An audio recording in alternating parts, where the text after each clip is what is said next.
이번에 먼저 전해드릴 소식은 윤석열의 난 거부 릴레이인데요. 윤석열 대통령이 국회의원 전원에게 축하난을 보냈습니다. 하지만 야당 의원들은 그 축하난을 대놓고 거부하고 버리기 릴레이를 하고 있는 거고요. 그도 그럴 것이 윤석열 대통령이 국회를 대놓고 무시하고 다수의 국민들의 요구에 부합한 법안은 거부권을 남발하고 그래서 우리도 축하난을 거부하겠다. 이런 릴레이가 벌어지고 있는 겁니다. 그래서 민주당, 진보당, 조국혁신당, 정치인들은 대통령의 축하 선물 받지 않겠다. 이런 입장을 보이고 있는 거고요. 각종 법안에 대놓고 거부권을 남발하면서 국회를 무시하고 조롱하고 짓밟으면서 무슨 염치로 저렇게 축하난을 보낸 겁니까? 저런 식으로 축하난을 보내면 사람들이 좋아하고 감사해야 할 줄 알았습니까? 그냥 통상 해오던 거라고 하더라도 아무튼 이거는 도저히 받아들일 수 없다. 이런 의미라고 볼 수 있고요. 이를 두고 국힘에선 너무나 옹졸한 정치다. 이렇게 비난을 퍼부었죠. 그러면서 인간적인 도의도 저버린 행태다. 이렇게 비아냥댔는데요. 그런데 하나 묻고 싶습니다. 지금 인간적인 도의도 저버린 행태를 저지르는 사람들이 누굽니까? 민주당, 그리고 야당, 여기에 비난을 하기 이전에 정부 여당으로서 본인들이 인간적인 도의를 하고 있다고 생각합니까? 그리고 추경호 원내대표는 이재명 대표가 원구성을 법대로 하자 이렇게 주장하자 그러니까 이재명 1인 정당이다. 또 이런 식으로 비난을 합니다. 아니 본인들이 법대로라는 말을 좋아한다고 이재명 대표가 법대로 하자 이렇게 얘기한 거 아닙니까? 그래서 6월 7일까지 국회 원구성을 마무리해야 된다.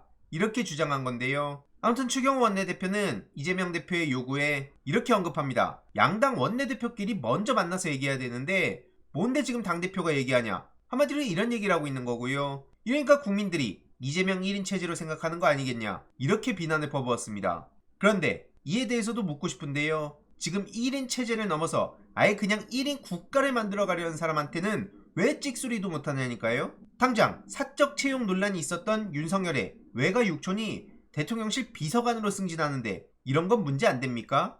최승준이라는 부속실 선임행정관이 시민사회 수석실 1비서관으로 최근에 승진했단 겁니다. 윤석열의 외가 육촌이라 하고요. 정호성 씨가 최근에 비서관으로 합류해서 엄청난 논란이 있었는데 그때 함께 임명이 됐다고 합니다. 캠프를 거쳐서 인수위 그리고 대통령실 부속실에서 일하다가 이번에 아예 비서관으로 승진한 거고요. 사적 채용 논란이 진작부터 불거졌었는데 심지어 윤석열 대통령하고 친형제 같은 사이였다고 합니다. 이게 뒤집어서 민주진영 정부에서 벌어진 일이라면 저들이 가만히 냅뒀겠냐고요. 먼 인척이란 이유로 채용해서 배제하면 그것 또한 차별이다. 이런 얘기를 했는데 그런 인간들이 문재인 정부에 어떻게든 꼬투리를 잡아가지고 탈탈 털고 이재명 대표의 조그만한 먼지 하나라도 찾아내가지고 어떻게든 스토리 써가지고 검찰 엄프를 하고 망신 주고 그럽니까? 22년 7월에도 실제로 이와 관련한 비판이 나왔었는데 그냥 덮어두고 뭉개고 시간 질질 끌고 계속 승진시켜주고 지금 이러고 있는 겁니다. 참고로 그때 이원모 대통령실 인사비서관의 배우자도 논란에 휩싸이지 않았습니까? 그때 순방 일정에 동행한 사실이 뒤늦게 드러나서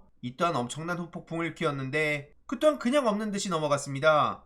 여기에 외가 육촌 논란까지 결국 이건 사적 인연을 바탕으로 민간인이 공적 업무에 개입한다. 이런 비판이 나왔는데 들은 채도 안 하고 있는 게 저들의 현실입니다. 그래놓고 1인 정당, 1인 체제가 어쩌고 저쩌요? 참고로 이원모 씨는 다시 용산에 갔는데요. 이번엔 공직기강 비서관으로 내정됐다는 소식이 최근 전해진 바 있습니다. 이러니 해당 소식을 접한 시민들은 아주 대놓고 그냥 연병을 하고 있다. 국민이고 뭐고 필요 없고 그냥 본인 막 하고 싶은 대로 하는구나. 눈치라곤 1도 안 본다. 아주 꼴값이다. 이런 비판의 목소리가 나오고 있습니다. 그리고 인간적 도의 타령하기 이전에 그 얘기 대통령실한테 가서 먼저 하라니까요. 최혜병 사망 이후에 대통령이 2번 관여했다는 대통령실의 첫 입장이 나왔고요. 해병대 수사단의 수사가 문제가 있다는 보고를 받고 바로 잡으라고 경로를 하고 난리를 쳤다는 거 이게 개입이 아니면 뭐냐고요. 수사권 없는 해병대 수사단이 혐의자를 많이 만들었다. 군사법원법도 맞지 않는다. 이렇게 야단을 쳤다고 합니다. 그러니까 야단을 치니까 사람들이 위축되고 내용을 바꿔버리고 멀쩡하게 수사하려던 사람들을 그냥 아예 보직해임 시켜버리고 이게 개입이라는 겁니다. 단순히 경로했다는 사실로 지금 우리가 꼬투리 잡는 겁니까? 그러니까 조정훈 같은 식으로 헛소리하는 거 바로바로 잡아줄 필요가 있는 거고요. 그래놓고 대통령실 고위관계자는 대통령이 야단치고 재발방지 요청하고 그게 뭐가 문제냐?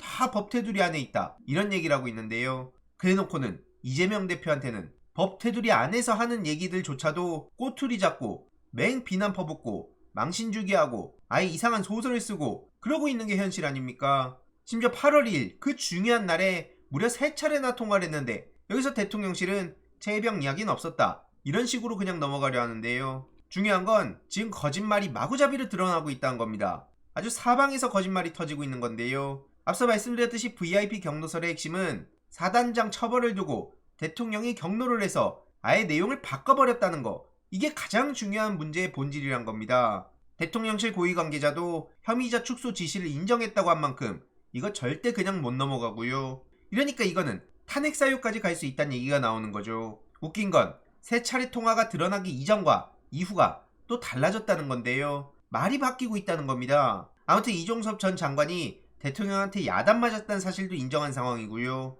이종섭 전 장관은 국회에 나와가지고 아주 뻔뻔한 모습을 보였습니다. 안보실 누구하고도 이런 문제로 얘기한 적이 없다 그랬었는데, 지금 02800 얘기가 나오고 그러자 갑자기 이종섭 측은 그 전화가 브리핑 취소와 무관하다고 잡아댄 적 없는데 또 이런 식으로 말장난하고 있고요. 지금 대통령실에서는 최혜병 사건 언급 없었다, 한마디로 지금 이러고 있는 거고, 반면 이종섭 측은 박정훈 대령을 언급하면서 어떻게 이런 일이 일어날 수 있냐, 윤석열 대통령이 이렇게 물었다고 합니다. 그리고 두 번째 통화에서도 같은 내용으로 대화를 나눴다고 하는데 왜 말이 이렇게 다르냐니까요. 이러니 박정훈 전 단장 측에 힘이 훨씬 더 압도적으로 실리고 있는 거고요. 계속 말씀드리지만 한 줄로 얘기하자면 대통령이 수사 개입한 거 아니냐, 단순히 경로 차원을 넘어서 이걸 내용을 바꿔버린 게 문제 아니냐, 혐의자 8명을 2명으로 그냥 좁혀버리고 대충 꼬리 자르게 하고 책임 떠넘기게 하고 넘기려고 했던 거 아니냐, 이게 핵심이란 거고요.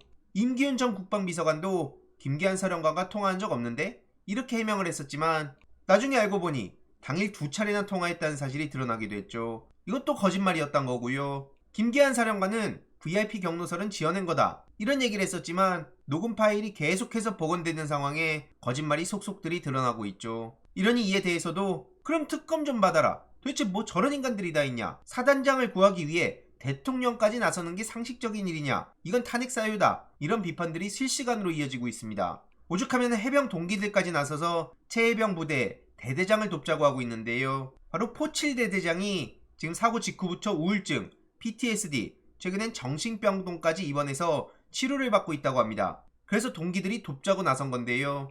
군생활도 열심히 해서 동기들 중에 귀감이 되는 장교였다고 합니다. 포칠 대대장은 본인 선임 대대장인 포 11대대장한테 수변 수색의 위험성을 여러 차례 경고했는데요. 이런 식으로 계속 우려의 목소리를 전하며 사진까지 보내고 이대로는 안 된다, 물이 아직 깊다, 이런 얘기를 했었지만 정작 사단장은 못 들은 척하고 말 같지도 않은 소리를 했으니까 결국 이사단까지 난 거 아니겠습니까? 하지만 정작 포칠대대장 꼬리 자르기 하고 아무도 관심을 주지 않는다 하고요. 본인도 PTSD에 정신병동에 입원해서 치료를 받고 있는 상황에 최혜병 부모님께 사죄의 말씀을 드린다, 지휘관으로서 제가 받을 책임을 회피하지 않겠다, 이런 입장을 전했다고 합니다. 포칠 대대장 잘못이 없다는 얘기가 아니고요. 결국 중요한 문제의 본질은 임성근 사단장 같은 저 위에 있는 사람들은 그냥 책임을 떠넘기고 나는 잘못 없다, 그저 본인의 생각만 하는 거, 애들이 언론 같은 데에 접촉되면 안 되는데 이따위 얘기나 하는 거, 직접적 책임은 부하에 있고 간접적 책임은 해병문화에 있다, 이따위 망언을 내뱉는 거,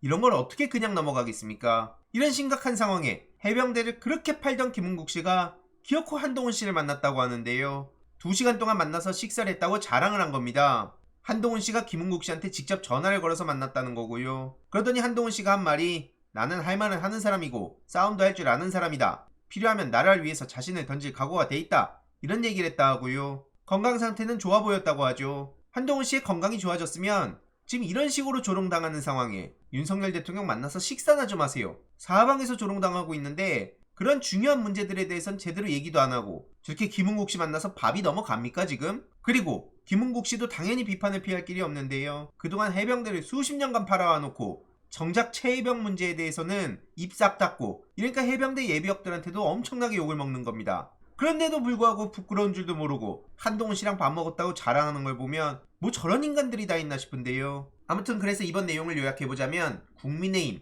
이재명 1인 체제 얘기하기 전에 윤석열 1인 국가 체제에 대해서 한마디라도 해보길 바랍니다. 그리고 인간적 도의 타령하기 이전에 본인들이 지금 최혜병 특검을 어떤 식으로 뭉개고 있는지, 그게 인간적인 도의를 다하는 건지, 정부 여당으로서 뭐 하는 건지, 정치를 왜 하는 건지, 이것부터 제대로 얘기해 보길 바랍니다. 추가적인 소식 계속 전해드리도록 하겠습니다. 이번 내용도 유익했다면 구독, 좋아요, 알림 설정, 멤버십 가입 정말 큰 힘이 된다는 점 말씀드리고 싶습니다. 주위에 널리 공유 부탁드립니다.